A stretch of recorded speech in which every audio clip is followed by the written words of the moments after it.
grafiteiro. É um pichador, né? Cara meio louco. É um puta anarquista. Deputado. Tem um andarilho aí que anda por aí. Punk anarquista aí, bem. Aposentado. Ou pichador mesmo.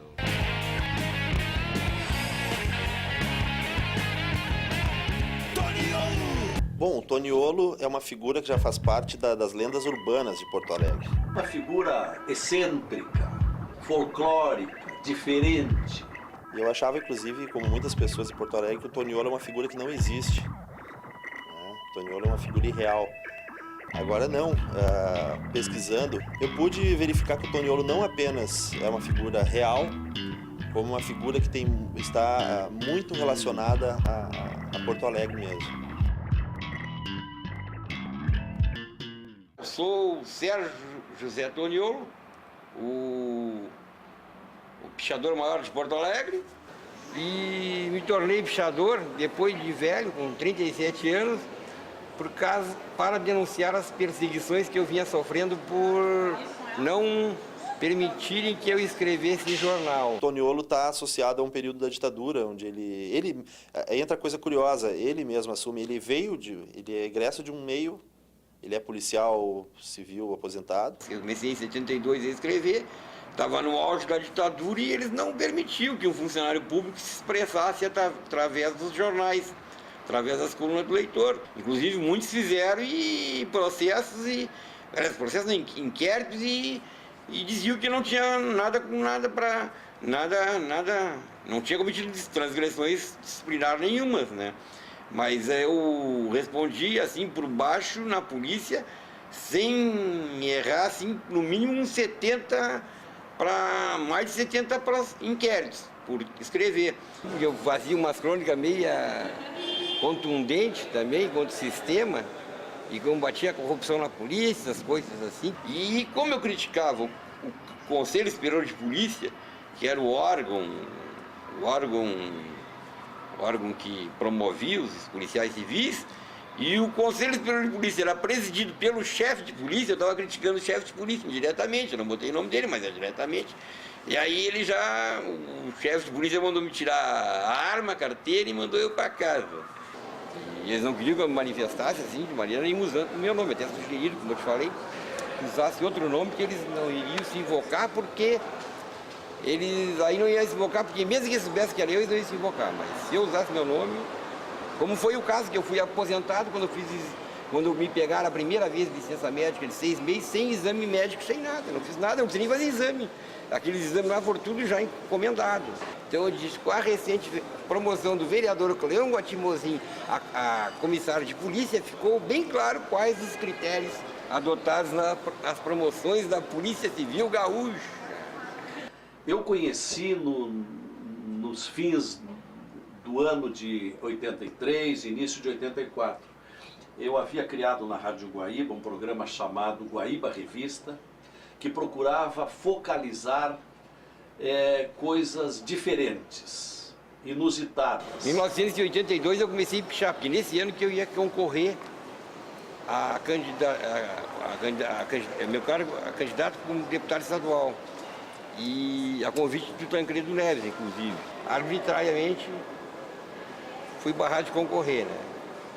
Aí, como eu fui barrado de concorrer e eu ia concorrer, eu comecei a pichar de forma agressiva. Eu fiz uma crítica, esse Toniolo aí está enxovalhando a cidade com o que ele escreve. E eu gostaria até de entrevistá-lo, para saber por que ele está fazendo isso. Me ocorreu a ideia de fazer uma pichação, pelo que eu sei, inédita na história da pichação, né? Que foi com hora marcada. E aí ele deu uma entrevista dizendo que aquilo era uma filosofia de vida, era um estilo que ele tinha adotado e que ele no dia seguinte ia pichar o Palácio Piratini. Na verdade, em função deste aviso, a Casa Militar, que é responsável pela segurança do governador, tomou medidas cautelares. O pessoal botou um cordão de isolamento da brigada em frente ao Piratini e o Toniolo espertamente incluiu no alerta dele que haveria uma entrevista coletiva. Ele daria uma entrevista coletiva antes na Praça da Matriz. Só que, na verdade, essa entrevista coletiva não era algo megalômano, era simplesmente um expediente para que o pessoal se deslocasse para Praça da Matriz, atenção da Brigada da Imprensa, enquanto ele pudesse agir mais livremente, realmente pichando, né? E depois, no dia, ainda eles entrevistaram o chefe da Casa Militar do Piratini, coronel da Brigada, sei lá, nem me lembro qual. E aí que ele disse que eu não acreditava que eu fosse, mas que se eu fosse eu ia ser preso, porque estava bem policiado. Mas só eles não contavam com a minha astúcia, que eu ia entrar na igreja, nessas alturas eu ia virar católico como nunca, né?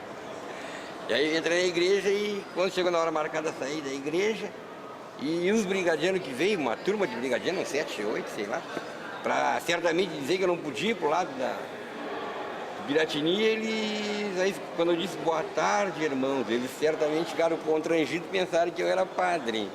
Aí deixaram passar, embora eu tivesse com roupa normal. Não previu o que estaria sendo esperado. E a Brigada Militar estava na espreita.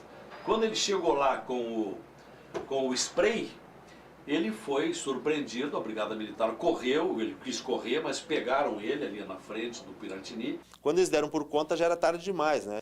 Ele tinha conseguido pichar até o L final do Toniolo, né? O O ainda ele conseguiu começar, mas ele ficou borrado porque nessa hora a Brigada pegou ele, né? E quando ele chegou e ia começar a fazer o risco, não chegou a fazer. Que foi acionado o dispositivo de segurança e ele foi convidado a sair de frente do Palácio Piratini. Quando eles viram que eu estava pichando, não acreditaram e correram daquele jeito, né? Que negócio, a Brigada pega, eles perneiam, levaram ele direto pro Hospital Psiquiátrico São Pedro, né? Fui entrando na frente, já chegou lá bem lá dentro, fui me adiantando aos policiais e entrando e já saí por uma porta, saindo pela outra e me mandei. Seria muita falta de segurança de um governo que permitisse que fosse atingido o patrimônio público. Coisa que não ocorreu, justamente porque ele avisou. Isso é um grito contra essa falta de liberdade que tem aqui das pessoas se expressarem. E o muro, eu acho que o muro é do povo. Os muros são do povo. E é o único lugar que o povo tem para se expressar.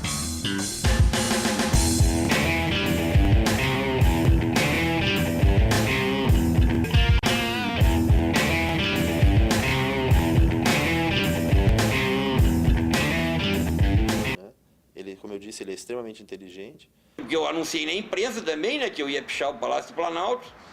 Aí chegou, e eu saí daqui, de ônibus, né, de ônibus de linha, no banco 2, e anunciei pela imprensa que eu ia no banco 2, inclusive eu anunciei mandei correspondência para o Jornal de Brasília, o Correio Brasiliense, para a Última Hora de Brasília, enfim, todos os jornais do Brasil, o Globo, enfim, todos os jornais do Brasil. A Polícia Federal parou o ônibus. Os caras tudo de metralhadora lá, um monte de polícia, tudo de metralhadora, pararam o ônibus de noite e disseram que era uma inspeção de rotina que eles iam fazer no ônibus, mas que não iam prender ninguém. Aí quando eles disseram, já de antemão que não iam prender ninguém, que era só de rotina, eu digo, não, vocês vão prender a mim. Disseram para prender a mim. Eles iam só fazer o levantamento de mim ali, e não iam me prender. Mas aí, como eu fiz o blá blá blá e bororó, aí eles pegaram e me levaram para fora para me interrogar, para saber no ônibus quem é que estava o meu contato para avisar a imprensa. Mas aí, quando eu fui sair para fora, eu cheguei para todo o ônibus, ó, vocês avisem a imprensa que eu estou sendo preso. Que eles só me levaram para fora, né? Aí é o seguinte, chegou ali fora e eles perguntaram para mim, quem é que era o meu contato dentro do delegado Chula? Quem era o meu contato dentro do ônibus para avisar a imprensa? Eu digo, olha, delegado, o meu contato dentro do ônibus é todo o ônibus, prende todo o ônibus agora. Prende todo o ônibus, fica à vontade. E aí já fui preso ali mesmo, já fui ali preso, já me levou ali, né? Porque eu praticamente obriguei ele a me prender ali. Se eles porque eles me prendem depois, ninguém vê, ia ser pior. Mas curiosamente, no dia seguinte apareceu uma pichação em Brasília escrito Toniolo, né? Algum fã, algum admirador na capital federal fez o serviço que ele não pôde fazer, né? Ele queria saber quem é que é meu contato lá, porque eu não tinha dinheiro. Eu digo, vocês que me dão casa e comida. Me deram casa e comida e avião de volta depois. E inclusive fiquei preso lá no hospital. E aí também eu comecei, aí no hospital, pichando tudo lá dentro, né? Eu pichava tudo. Porque para pichar não é preciso ter spray, né? Com pedrinha, eu pegava uma pedrinha e tão no chão. Pum, nas paredes, tudo que era lugar eu botava, Toniolo. Porque no início eu estava solto lá dentro do hospital. Assim, nos ossos. Depois no fim eles botaram eu num lugar reservado, numa sala lá que era um consultório médico. E eles botaram ali para eu ficar mais isolado e sempre com gente lá dentro. E inclusive eu não pichei, mas eu não mostrei para vocês, mas os jornais da ocasião lá também, independente de um louco ter pichado lá, que não sei quem foi, e independente disso eu já pichei sem pichar, porque os jornais noticiaram lá, assim, em charge, aquele negócio de charge, né? Em charge, eu pichando ali, quer dizer, em charge, mas... Então eu fiz o barulho sem pichar. Aí sim é importante a questão do mito, é onde o mito extrapola a questão da transgressão em si para se tornar algo aceito socialmente e até visto de uma maneira condescendente, né?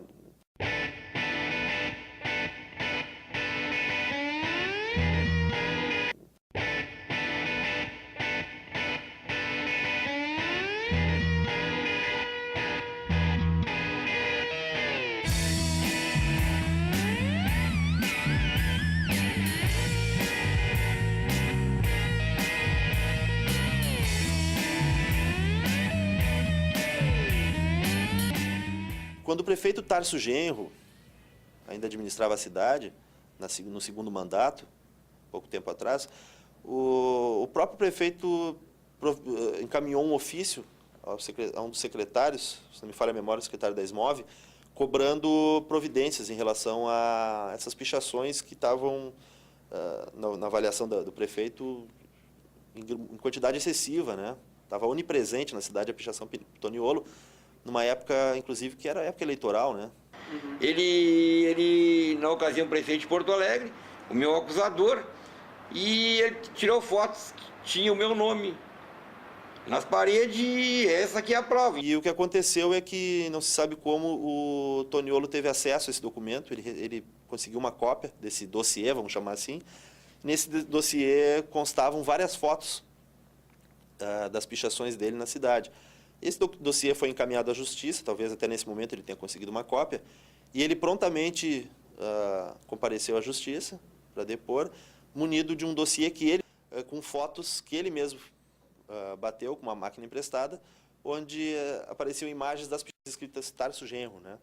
Ele foi até a justiça e na hora que ele foi interpelado, ele questionou: olha, só um momentinho, juiz, eu gostaria de saber, afinal, quem é o pichador aqui, porque eu tenho 10 fotos do prefeito Tarso Genro, dizendo aqui, mostrando o meu nome, e eu tenho 10 fotos minhas, onde aparece o nome Tarso Genro na foto. Tirei fotos de onde ele tinha sujado, com pichações de cartaz e sujeira, e botei no processo também, para ver se a justiça vai fazer o mesmo critério. Mas a justiça, como todos sabem, tem 2 pesos e 2 medidas. No bairro ele chegou a ter uma espécie de escolinha de pichação. Assim. Adolescentes que pichavam, ele regimentava esse pessoal para junto dele, inclusive com algumas dicas que ele usa, ele ensinou para eles, né? Tipo, não pichar casas, né? Pichar sempre patrimônios públicos, nunca casas, porque a teoria dele é que enquanto tu pichas um patrimônio, uma casa, tu vai estar sempre sujeito à rejeição. As pessoas não gostam de pessoas que picham casas. Investir mais em pichação, né, nessas alturas. Porque fazer o que nessas alturas? Como eu disse, eu tenho que continuar pichando.